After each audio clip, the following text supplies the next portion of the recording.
how to log into your Chase online banking account. Hi everyone, welcome back to our channel. Today in this following tutorial I'm going to show you how you can log into your Chase online banking account.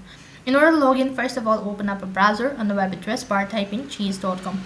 That's going to direct you to their official page, which is going to look something like this.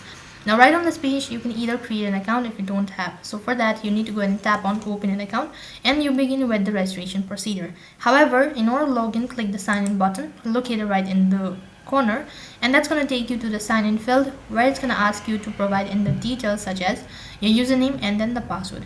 Once you're done entering the following information, that's going to direct you to the home page indicating that you've successfully logged into your Chase bank account. And sometimes if you're unable to log in, you can simply go ahead and select forgot username or password and you can reset your information, and that's going to help you regain your account once again.